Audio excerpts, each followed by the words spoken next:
¿Qué tal, amigos? Tengan ustedes muy buenos días. Miércoles 15 de agosto. Es la primera vez en la historia que las elecciones municipales pasan a segundo plano. El pacto ético no fue publicitado, siendo uno de los acontecimientos más importantes que el Jurado Nacional de Elecciones plantea para estas elecciones. Número uno. Número dos, se planean marchas en todo el mes de agosto y en todo el mes de septiembre que distorsionarían las elecciones municipales. Los medios de comunicación silencian el debate, el intercambio de ideas. Nadie quiere que Lima salga adelante. El caos le conviene a la corrupción. En un país donde los periodistas comienzan a tomar partidos y ya no son independientes, se convierten en operadores políticos. Y en este caos que estamos viviendo, yo tenía que expresarme en esta mañana del 15 de agosto ante un hecho realmente sorprendente. En lugar de conversar cómo mejoramos nuestra ciudad, donde habitan 12 millones de ciudadanos venidos de todo el Perú, estamos en los dimes y diretes, en las confesiones absurdas de delincuentes que copan hoy día las páginas de los periódicos, las primeras planas de los canales y de las radios y de los medios escritos. Se pasa por alto lo fundamental de un país, que es su gente. Y llevamos toda la información y la desinformación a crear un caos para que en el Perú ya nadie cree en nadie. Yo soy candidato a Lima. Regreso después de 18 años a la vida política, donde se me cerraron las puertas. Y actualmente la prensa calla mi presencia en esta contienda electoral. Ya no voy a perder porque no conozco el tema. Ya no voy a perder porque no estoy preparado para manejar Lima, sino voy a preparar porque en esta mafia o el cártel de la información, algunos medios deciden distorsionar y no anunciar ni siquiera que existe la candidatura de Ricardo Belmont. Esto es muy peligroso para la democracia. No es peligroso para mí, es peligroso para la democracia porque vendrán fuerzas mucho más violentas, aquellas que no tienen medios donde expresarse. Y lo que he querido yo en estas elecciones municipales, que es un ensayo para cambiar desde Lima, comenzar a cambiar la mentalidad de un país para convertirnos en ganadores, nos da la impresión de que estamos contentos como vivimos con el estatus que tenemos y que queremos seguir siendo un país de perdedores, un país insumido en la corrupción, un país donde los protagonistas mienten, donde los políticos no tienen ya trayectoria ni trascendencia porque nadie cree en ellos, e incursionar en este terreno con un mensaje positivo, optimista, pronosticando el país que se nos viene, el país que le estamos dejando a nuestros hijos, parece que no es tema ni materia de debate. Hoy día más interesa los problemas de alcoba, de una vedette, la vida de un artista, la vida de un corrupto o la película de unos delincuentes. El país de la sinrazón, de las controversias, de las grandes contradicciones, donde gana un entrenador de fútbol $3,5 millones y los maestros no tienen posibilidades de ver ni siquiera un sueldo digno. En un país donde se habla de fútbol y no se habla de que nuestros pensionistas que dieron todo se quedan en la calle y son olvidados. En un país donde el poder fáctico y las corporaciones internacionales se siguen comprando el país con un presidente que está a espaldas de la realidad de lo que sucede, donde la impunidad campea y donde quien realmente gobierna es un poder desconocido que hasta ahora nadie puede revelarlo. Yo quería en estas elecciones municipales ir al debate de las ideas. Pensé que los medios de comunicación podrían invitarme esta vez para liquidarme, para hacerme las preguntas más incómodas, para preguntarme si realmente está feo o no está fea la gente, si realmente estoy capacitado para manejar Lima o hay otros mejores.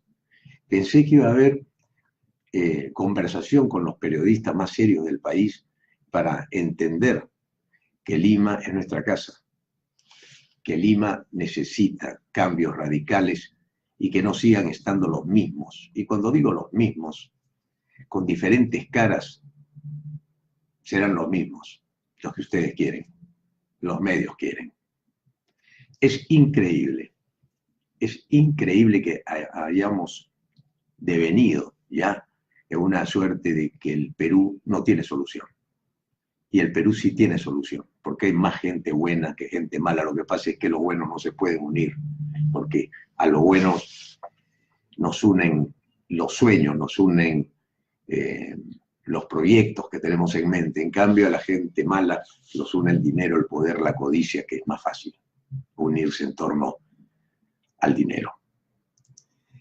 La falta de educación en nuestro país, la falta de cultura, la falta de salud pública, la falta de todo lo primordial para que la gente pueda pensar tranquilo, es lo que ha hecho que el Perú se deteriore estructuralmente. Y cuando una estructura se quiebra, se cae el andamiaje, se cae el edificio. Y esa democracia que tanto nos costó construir a quienes comunicamos desde hace 45 años y que nos enfrentamos a todas las dictaduras para llegar a la democracia, comenzamos a pensar ya que la dictadura nunca se fue, está instalada en los medios de comunicación, está instalada en el poder fáctico, está instalada en las grandes corporaciones que son las que hoy día manejan a los políticos, manejan la prensa, manejan las decisiones de un país que de pronto va a buscar, y esto es lo que me preocupa, otros mecanismos inmanejables en la lucha por el poder en las próximas elecciones. Alguien quiere, y no somos nosotros, que el Perú sea inmanejable. Porque cuando el Perú es inmanejable, precisamente los que no son peruanos y no quieren al Perú, estarán aprovechando ese momento para seguir lotizando, vendiendo, enajenando la patria. Y nos quedaremos sin país. Seremos un territorio de muchas etnias, de muchas procedencias, los que estaremos en el Perú buscando de dónde agarrarnos sin encontrar la boya, porque precisamente nos han bajado del barco y nos han tirado un chaleco de plomo para que nos ahoguemos en nuestra frustración, en nuestro drama, en nuestra tristeza. Yo les quiero decir algo a mi público, especialmente a mis espartanos. En los últimos días de campaña nos vamos a mover más que nunca. Vamos a hacer plantones en los medios de comunicación que nos silencien. Vamos a hacer plantones en los lugares que anunciaré, que son donde el poder fáctico maneja el Perú. Ha llegado el momento de movilizarnos serenamente, en paz, como lo hiciera Mandela, como lo hiciera Gandhi cuando quiso recuperar su país, sus países. Nosotros somos hombres de paz, nos divertimos, tomamos las cosas con cierta filosofía, tal vez por los años que yo tengo. Transmito este mensaje de absoluta concordia en un país que necesita abrazarse, buscar las cosas que nos unen y no las antinomias que nos dividen, que son pocas, pero son muy fuertes. El Perú es un país milenario, es un país extraordinario. He conocido a la gente de cada rincón del país, desde Puno, en las más altas cumbres de nuestro país, hasta la costa, que la he recorrido ahí íntegramente. Y la gente es buena, la gente es sana, pero la gente no tiene medio de comunicación para expresar su grandeza.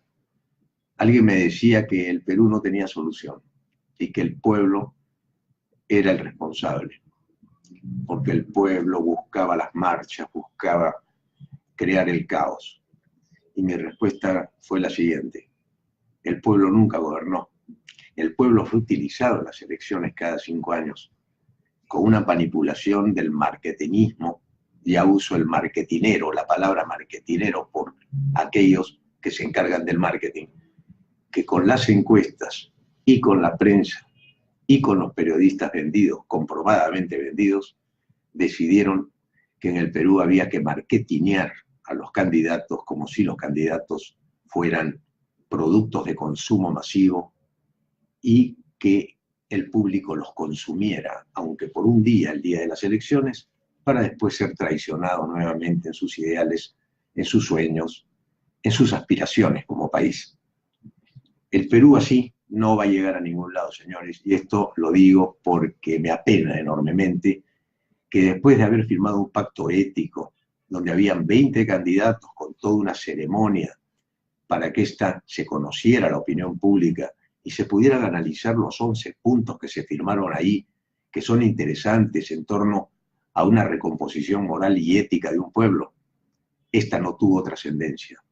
Las instituciones más importantes no quisieron firmar el pacto ético, porque nos están diciendo a todos nosotros que no quieren ética, no quieren moral, quieren seguir corrompiendo, quieren seguir viviendo en este estado donde no hay Estado, donde no hay gobierno y finalmente donde no hay justicia, donde no hay Congreso y donde no hay instituciones que nos garanticen que el Ejecutivo y sus ministros no siguen dilapidando el dinero en el silencio cómplice de aquellos que quieren que esto continúe, manejado no sabemos ya de dónde. Miren, señoras y señores, yo antes pensaba que esto lo estaba manejando algunas personas interesadas en el Perú. Pienso que no es así.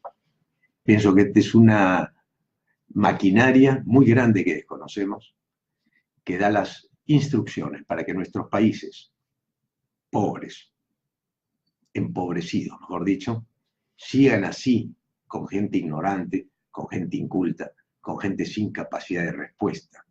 Porque cuando no hay un estómago lleno, con un buen desayuno de nuestros hijos, un almuerzo seguro y una noche tranquila, ese pueblo está condenado a dos cosas: a una revuelta imparable cuando ya el pueblo no da más, o a una recapacitación de quienes son los que conducen a la sociedad, para que reflexionen que es el momento de buscar abrazos y no buscar más pleitos.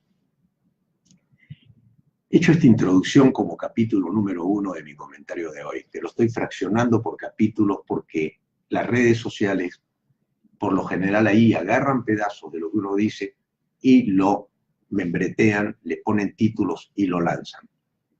El tema número 2 de hoy es muy simple.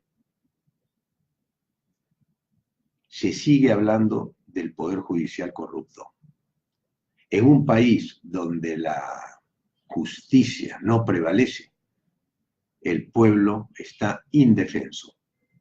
El país está sujeto a que la delincuencia maneje el país y que el pueblo tome la justicia con sus propias manos. Y pareciera que eso es lo que quieren, que la justicia el pueblo la tome por sus propias manos. Cuando nos han precipitado con un poder judicial, sinceramente, que a mí no me sorprende porque yo viví en esos callejones oscuros del poder judicial, en la fiscalía, con denuncias que durante 18 años me quisieron robar la vida y robar la alegría y no lo lograron. Estoy aquí con ustedes por eso. Es para decirles que el poder judicial, yo le llamaba desde antes, cuando hacía mis programas de radio de muchos años, el poder perjudicial. Porque el pobre que cae al poder judicial de todas maneras pierde. Pierde su casa, pierde sus propiedades y pierde también la fe y la confianza en las autoridades. El Poder Judicial, ¿quién lo arregla? ¿Quién reemplaza a estos corruptos por otros? por otros que serán mejores o serán más corruptos que estos, porque los que callaron ayer son los que denuncian hoy, y la corrupción existió siempre. Me apena haber perdido Canal 11, me apena haber sido combatido por aquellos colegas que sabían que Canal 11 era un canal pristino, transparente, que nació de las entrañas del pueblo cuando el pueblo sufría terrorismo, inflación galopante y sufría una crisis ya de pérdida de valores. Eran los comienzos del 90. Nosotros navegábamos en aguas tranquilas en esas épocas, hasta que por suerte de magia, este país cambió con una constitución que entregaría todas nuestras riquezas a los capitales extranjeros, porque nosotros los peruanos, según la prensa de ese entonces, que ya estaba comprada, decía que no estábamos capacitados para manejar ni las empresas, ni nuestras minas, nada, porque éramos corruptos. Comparados con estos, éramos niños de teta, éramos niños de pecho. Que habían corruptos, sí, siempre hubo corruptos en la administración pública, pero se conformaban con pequeñas coimas, con pequeñas coimas. Esta vez las coimas han pasado más de 2 PBIs completos que se robaron los que desde afuera, manejando corporaciones, offshores y empresas que nadie conoce, manejaban el dinero que nos prestaban para obras. Estas sobrevaloraban, se sobrevaloraban, y los políticos con los medios silenciaban esas grandes operaciones que desde el Banco Central y de las corporaciones con el poder fáctico y los medios de comunicación sabían exactamente que el Perú estaba perdiendo su riqueza, estaba perdiendo su sentido de pertenencia, su soberanía, su justicia, porque la justicia ya no existe en el Perú, y la fiscalización a través de un Congreso digno. Había que llevar a los peores congresistas para que nos den las leyes. ¿Qué leyes iban a dar? Si no tienen ni siquiera preparación, no tienen hoja de vida, no tienen estudios. La mayoría de ellos estaban ya descalificados antes de ingresar al Congreso de la República, y estos señores y estas señoras fueron quienes decidieron qué leyes podían cambiar el Perú. Solamente se necesitaban muy pocas leyes, pero había que cumplirlas. Los grandes países tienen muy pocas leyes, pero se cumplen. En el Perú tenemos normas, leyes, constituciones que nadie las cumple.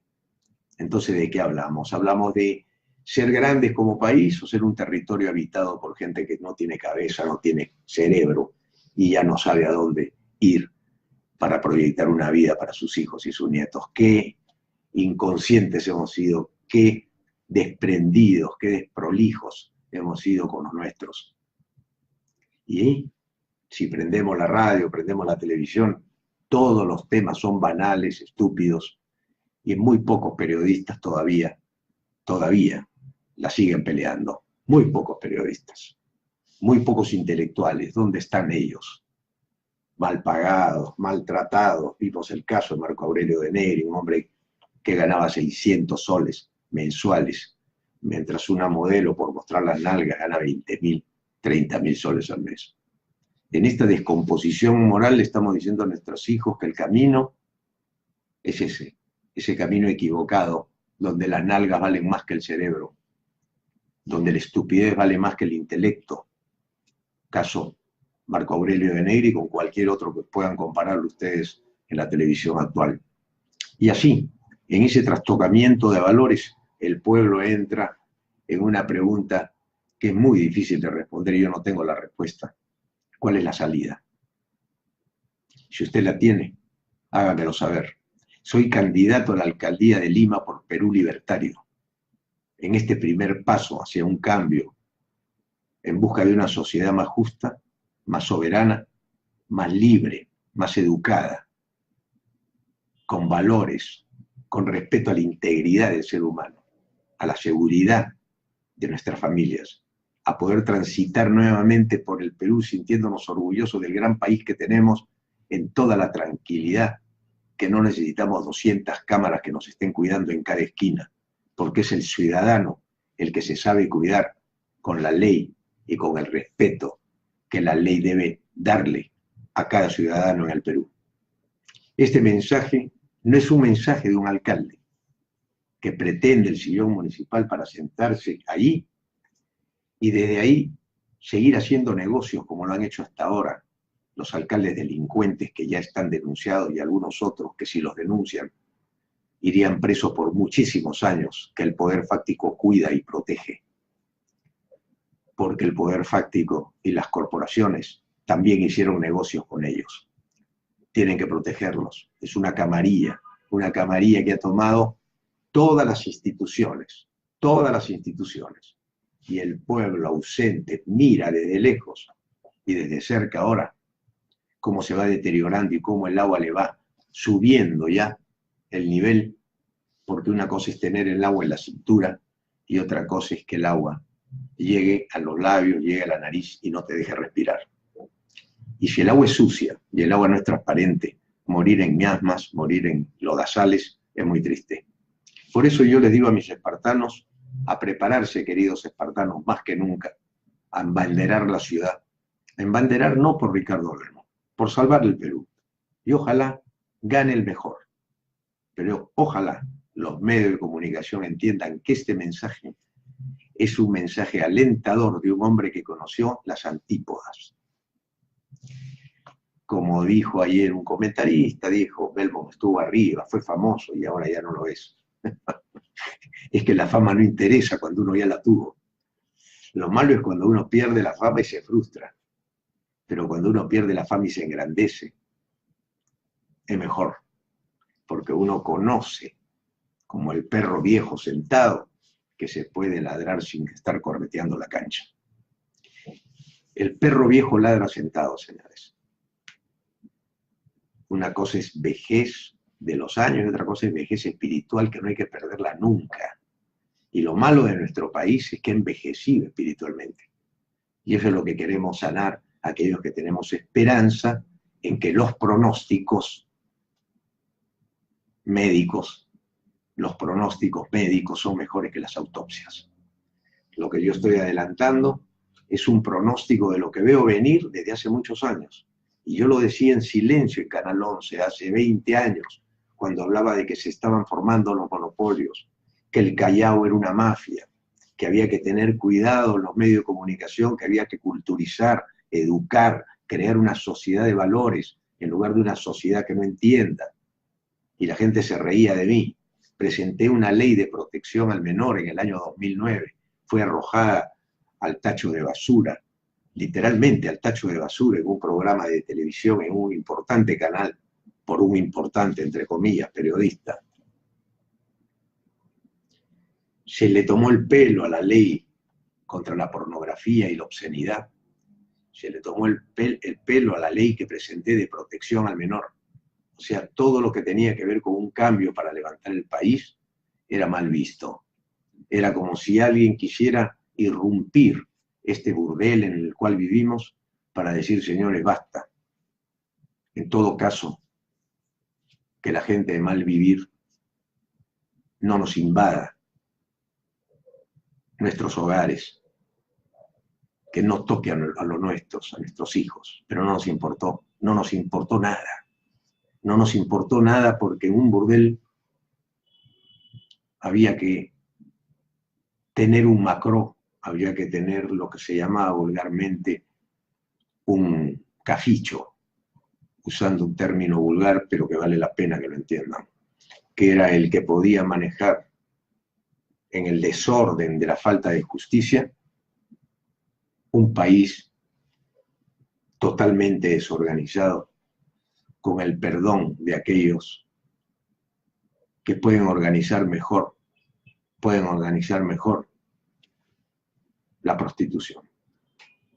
Esta prostitución llegó a las instituciones de la gente más culta, más preparada, más inteligente, con mayores recursos para cambiar el pueblo.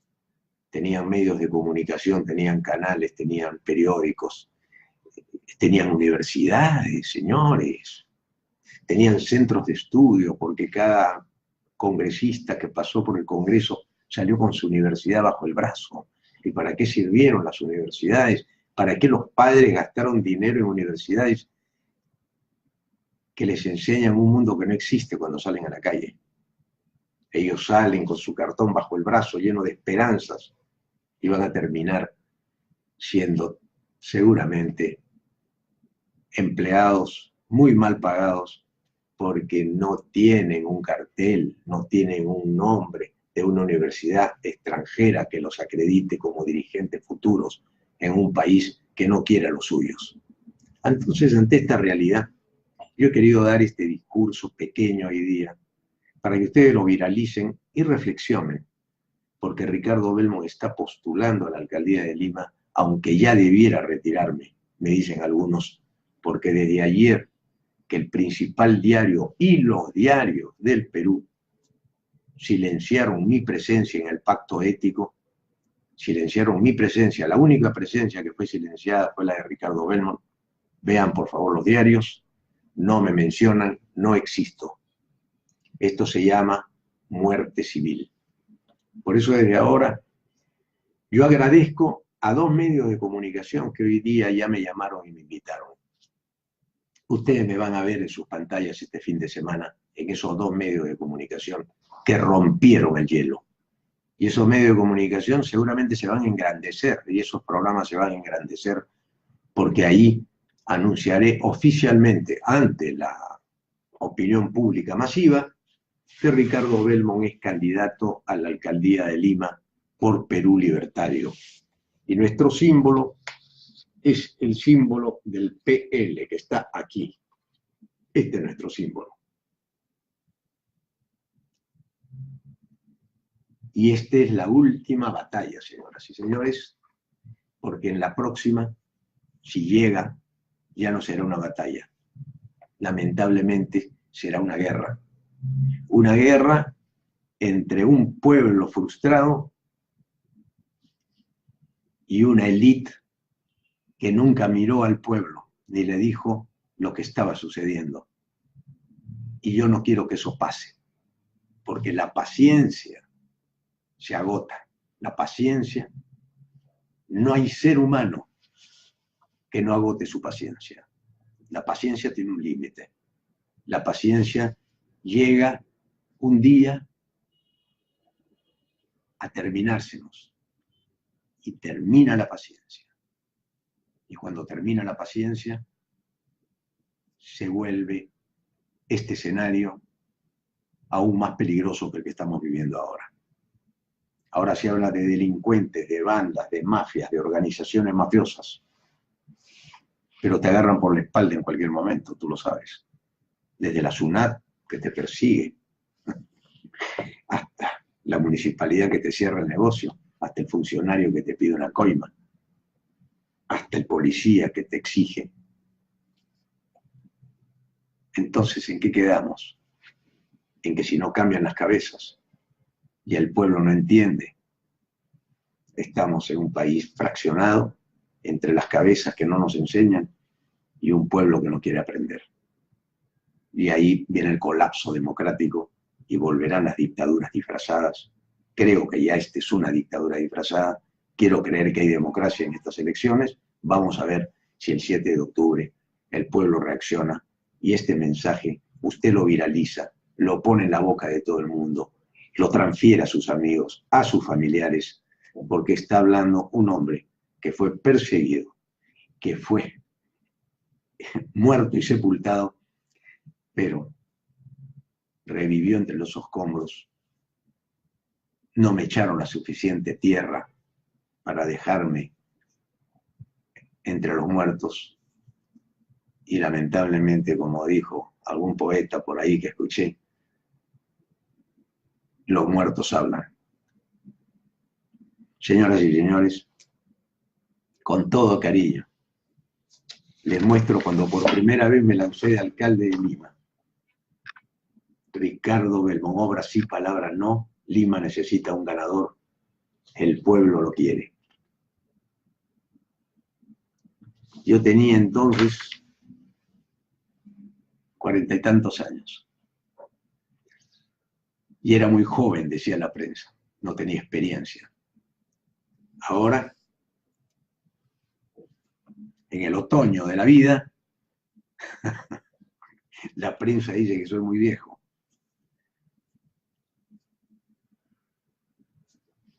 Nunca encajé. O muy joven cuando hicimos las obras más grandes para Lima, o muy viejo cuando queremos hacerlas, porque conocemos el camino. Acuérdense ustedes las obras que hicimos y comiencen a pensar con la experiencia que tenemos, habiendo conocido el camino 2 veces, habiéndolo transitado, si no estamos capacitados para dar una respuesta coherente a Lima, buscando la unión, sin ella no podemos hacer nada, de todos los peruanos y limeños que amamos nuestra tierra, que amamos nuestro barrio, nuestro distrito, nuestro sentido de pertenencia. Si no es así, no cuento con su voto. No voten por mí, sinceramente. Háganlo por otros.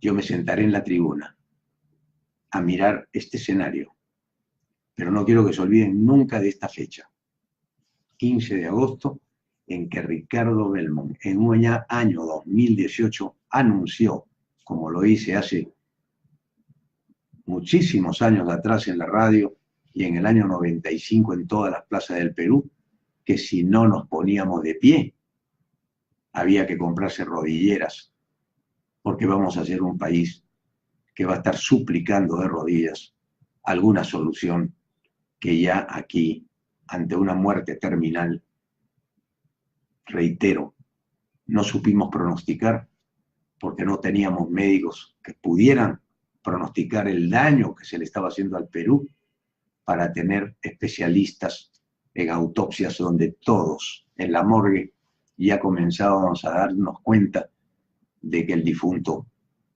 lo habíamos matado nosotros. Muchas gracias. Y hasta la próxima, si Dios quiere. Es triste todo esto, pero bueno, así es la vida. Mi padre tenía una frase maravillosa. Cuando todo va mal, no sería malo conocer lo peor, porque solamente tocando fondo es cuando el hombre rebota y sale adelante. Muchas gracias, que Dios los bendiga. Este fue mi mensaje matutino para Hable el Pueblo y para las redes sociales. Viralicen, compartan, suscríbanse. Es gratis. Hasta luego.